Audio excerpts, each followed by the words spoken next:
Friend, welcome back to my channel. આજે આપણે ઘરે બનાવેલ છે ટેસ્ટી હેલ્ધી મસાલેદાર રીંગણા બટેટાનું શાક। આ શાક આપણે કઈ રીતે બનાવ્યું છે આવો જાણી લઈએ તેની રીત। સૌપ્રથમ આપણે રીંગણા, બટેટા, ટમેટા, મરચાં અને લસણ લેવાનું છે। મિક્સરની જારમાં ટમેટા, મરચાં અને થોડાક લસણને ક્રશ કરી લેવાના છે।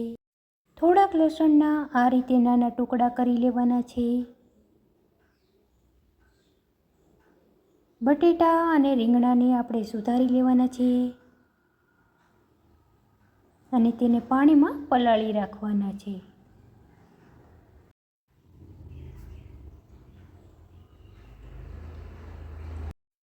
હવે આપણે રીંગણા અને બટેટાને પાણીમાંથી નિતારી લેવાના છે। ગેસ ઉપર એક વાસણમાં તેલ ગરમ મૂકવાનું છે। તેલ ગરમ થાય ત્યારબાદ તેમાં રાઈ, જીરું અને લસણનો વઘાર કરી દેવાનો છે। લસણ થોડાક લાલ રંગના થાય ત્યારબાદ આપણે તેમાં મિક્સરમાં ક્રશ કરેલી ગ્રેવીને ઉમેરી દેવાની છે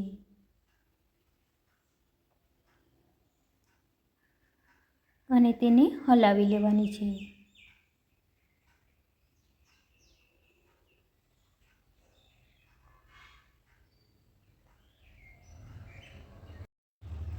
હવે આપણે ગ્રેવીની અંદર મસાલો કરી લેવાનો છે, જેમાં ખાંડ,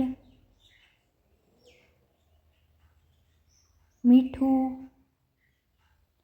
ધાણા જીરું પાવડર, મરચું પાવડર અને હળદર ઉમેરીને તેને હલાવી લેવાનું છે। આ રીતે કરવાથી મસાલો ગ્રેવીમાં એકદમ સરસ રીતે ભળી જાય છે અને સ્વાદિષ્ટ પણ લાગે છે।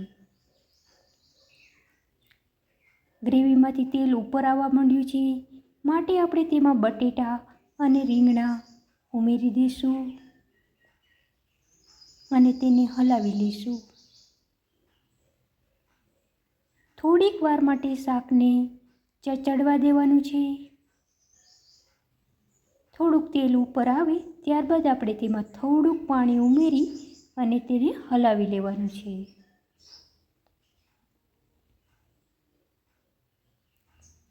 હવે શાકને થવા દેવાનું છે।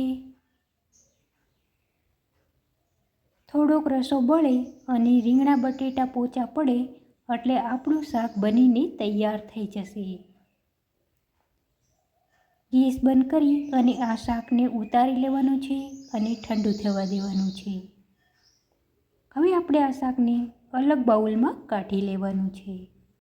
તમે જોઈ શકો છો કે આપણું શાક બની અને તૈયાર થઈ ગયું છે। આ શાક આપણે રોટલી, રોટલા, ભાખરી, પરોઠા સાથે ખાઈ શકીએ છીએ। આ શાક ખાવામાં ખૂબ જ સ્વાદિષ્ટ લાગે છે, હેલ્ધી લાગે છે। તો તૈયાર છે આપણા રીંગણા બટેટાનું તીખું ટેસ્ટી મસાલેદાર શાક રેડી। તમને જો મારો આ વિડીયો સારો લાગ્યો હોય તો મારા વિડીયોને લાઈક કરી, શેર કરી, મારી ચેનલને સબસ્ક્રાઈબ જરૂર કરી દેજો। મારા આવનાર વિડીયોને જોતા રહેજો। Thank you for watching my video.